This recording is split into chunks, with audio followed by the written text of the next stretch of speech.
আমরা নববর্ষটা খুব ভালোভাবে উদযাপন করি। কোনো গান বাজনা নয়। নববর্ষ যেভাবে আগে উদযাপন হতো, লাঠি খেলা হতো, তারপরে অনেক ধরনের খেলা হতো, পান্তা ইলিশ খাওয়ানো হতো, এভাবে উদযাপন হতো। কিন্তু এখন দেখা যায় যে হলো সবাই গান বাজনা নিয়ে, বাদ্য বাজনা নিয়ে খুব ব্যস্ত হয়ে যায়। আমরা কখনোই এটা দেখিনি। তো নতুন প্রজন্মরা এগুলা করে, এগুলো করা ঠিক না। তাই গান বাজনা থেকে বিরত থাকি, আল্লাহকে ভয় করি।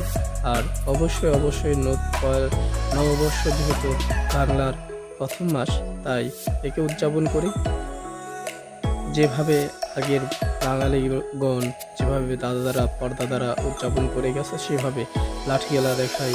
তারপরে আরও আনুষঙ্গিক খেলা আছে, হাডুডু খেলা আছে, অনেক ধরনের খেলা আছে। খেলার মাধ্যমে উদযাপন করি আর খাওয়া দাওয়ার মাধ্যমে উদযাপন করি, কিন্তু গান বাজনা এগুলো না করাই ভালো। আর রাস্তা দিয়ে শোডাউন মারা, যেরকম গাড়িতে চলে তারপর গান বাজনা করা, এগুলো ঠিক না। তো এগুলো থেকে আমরা অবশ্যই বিরত থাকবো। শুভ নববর্ষ।